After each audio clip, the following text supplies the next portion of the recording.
የከበርክ ቴዎፍሎስ ሆይ ከታሪክ ያገኘሁትን እጽፍልህ ዘንድ መልካም መስሎ ታየኝ ይላል የሉቃስ ወንጌል ጸሐፊ። ንጽጽር ላይ እንደመስራት መጠን ይህ ሐሳብ ለምን ትዝ እንዳለኝ ልንገራችሁ።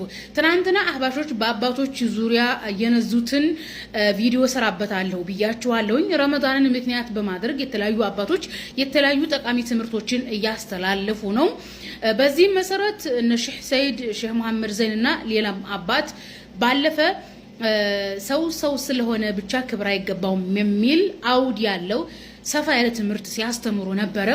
ይህንን ትምህርት አህባሾች ሶፍዮች ራሳቸውን ካለምንም ማፈር አህባሽ እያሉ እየጠሩ ሶፍያ እያሉ እየጠሩ አሽዓሪያ እያሉ እየጠሩ ማቱሪዲያ እያሉ እየጠሩ አባቶችን ከፍ ዝቅ እያደረጉ ሲሳደቡ ነበር።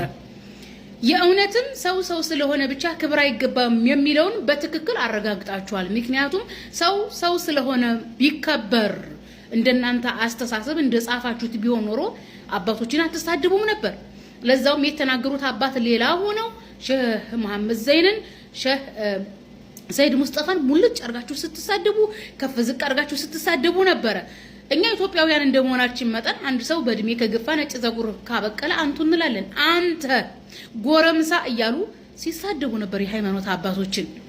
ስለዚህ ሰው ስለሆነ ክብር አይገባውም። አህባሽ ሶፊያ ማቱሪዲያና አሻሪያ እኔ በጣም የሳኩት እንዴት ነው አንድ ራሱን ሙስሊም ነኝ ቁርአንና ሱና ተቀብዬ ሙስሊም ነኝ የሚል ሰው እንዴት ነው ራሱን አሻሪያ ነኝ የሚለው?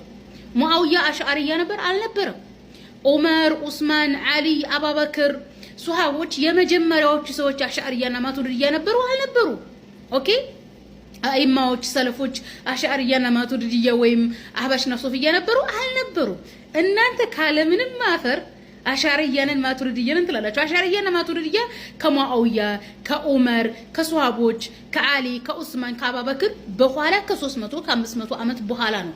በነገራችን ላይ ይሄን ቪዲዮ እንድሰራ ያደረገኝ ኢትዮጵያ ውስጥ አባቶች እድሜ ይስጣችሁና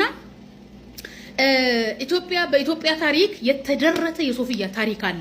ለምሳሌ የወሎ ሶፊያ ሌላ ሶፊያ ነው፣ የኦሮሞ ሶፊያ ሌላ ሶፊያ ነው፣ የቤሻንጉል ሙስሊም ሌላ ሶፊያ ነው፣ የሶማሌ ሙስሊም ሌላ ሶፊያ ነው። ብታሙም ባታሙም የተለያየ ሶፊያ ጡሩቅ ነው ያላቸው። ወሎ አካባቢ ካልተሳሳኩኝ የቃድርያ የሚባለው አብዱል ቃድር አልጀላሊ ስልጤም አካባቢ አይጠፋም። ምናልባት ጉራጌ ያለው ሶፊያ ሌላ ሶፊያ ሊሆን ይችላል። ምክንያቱም ሶፊያ የሚባለው ይሄ የሶፊያ ጠሪቃ ብሎ ማለት አካሄድ ማለት ነው።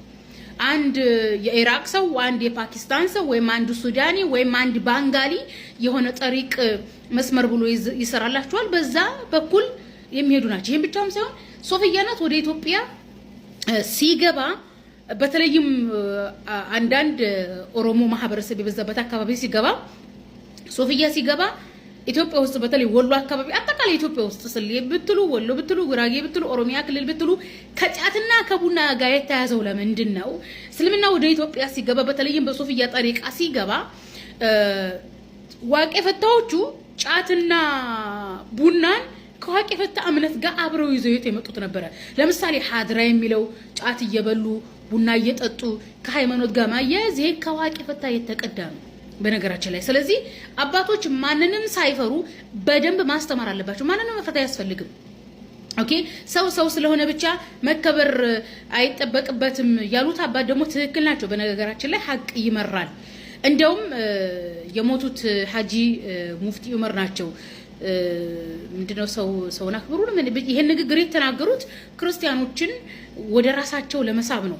በሰዓቱ ይሄን ንግግር የተናገሩት ያው ከመጅልስ እየለቀቁ ስለነበረ መጅልስ ላይ አህባሽና ወይ ሶፊያ ነኝ የሚለው አህባሽ ነኝ የሚለው ስለነበረ የኢትዮጵያ ካፊሮች በተለይም ኦርቶዶክሱ ማህበረሰብ ብቻ የስልጣን ላይ ያለው ካፊሩ ማህበረሰብ ይሄንን ሰነፉን ሶፊያውን ማህበረሰብ ይፈልጉታል።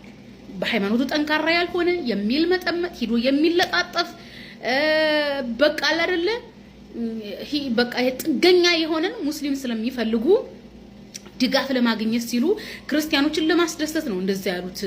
ሰው ሆኑ ሰውነት ይቀድማል ምናምን እያሉ ስሉ የነበረው ኦኬ። ወይም ሰው ሆኑ ሰውነት ይቀድማል እያሉ ሲናገሩ የነበረበት ለማለት የፈለጉበት ለማስተላለፍ የፈለጉበት ውስጣቸው ያ የሚያውቀው አላህ ነው። ያኔ እኔ በሁለት መልኩ ነው የምረዳው። አንዱ መጀመሪያ እንደነገርኳችሁ ካፊሩ ማህበረሰብ ለማስደሰት የተናገሩት ነው። ሌላኛው አውዱን እሳቸው ናቸው የሚያውቁት። ይዘውት ወደ መሬት ገብተዋል። እንግዲህ ሼህ ሙፍቲ ሐጂ ሙፍቲ ሙተዋል። አላህ ይዘንላቸው። እኛ እንደ እድሜያቸው እንደ ትልቅነታቸው ሙስሊም ነኝ እንደማለታቸው እናከብራቸዋለን። ሙተውም አላህን እንለምንላቸዋለን። ከስራቸው ጋር ተገናኝተዋል። መልካም ስራቸውን አላህ ይቀበልላቸው፣ መጥፎ ስራም ካላቸው አላህ ይማራቸው ብለን ነው የምንለው። ነገር ግን ሀጂ ዑመር ሙፍቲ ምንድነው ሲያከፍሩን የነበሩ ናቸው። በቁርአን ላይ በስነ ስርዓቱ የተገለጠውን አምላካችን አላህ Subhanahu Wa Ta'ala አርሽ ላይ ነው የሚልን ያከፈሩ ሰው ናቸው። በነገራችን ላይ አክፍረውና ስለዚህ አህባሽና ሶፊያ እርስ በርስ ሲከፋፈር የሚውል ስታከፍሩን የምትውሉ እናንተ እንዴ የቀረኩ ሙስሊም የለም እኮ አክፍረው ጨርሰዋል። ስለዚህ እናንተ ህዝቡን አክፍራችሁ ጨርሳችሁት ሰው ስለሆነ ብቻ አይከበርም ሲባል ለምን ያማችኋል? ሰው ከእንስሳ በታች ነው። በነገራችን ላይ የሰው ልጅ ከእንስሳ በታች ነው።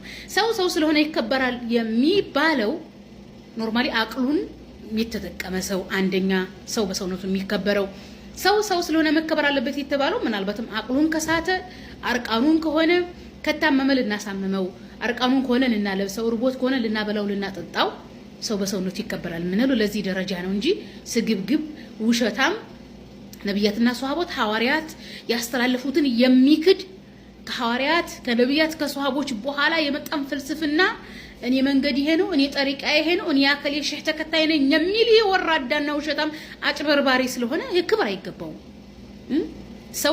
ሰው ስለሆነ ክብር ቢገባው አባቶቹን በሶሻል ሚዲያ ተሳደቡም ነበረ። የተናገሩት ትክክል ነው። አስረዘምኩ ይመስለኝ። አዘለም ማቀፈ ኢትዮጵያ ውስጥ ያለ ሶፊያ ከዋቄ ፈታ እምነት የተቀዳ እንደሆነ በሰፊው ብታስተምሩ በተለይ አቂዳ ዙሪያ የምትሰሩ ሰዎች መጽሐፍ ማዘጋጀት የምትፈልጉ በሰፊው ትምህርት ማስተማር የምትፈልጉ ካላችሁ አስተምሩ፣ ግፉበት። አባቶች አላህ እድሜያችሁን ያስረዝመው፣ አላህ ጤናችሁን ይስጣችሁ። አስተምሩ። የማንም አህባሽና ሶፊያ ስለተንጫጫ ወደ ኋላ እንደማትሉ አቃለሁኝም ተስፋ ማደርጋለሁኝ። በደንብ አስተምሩን።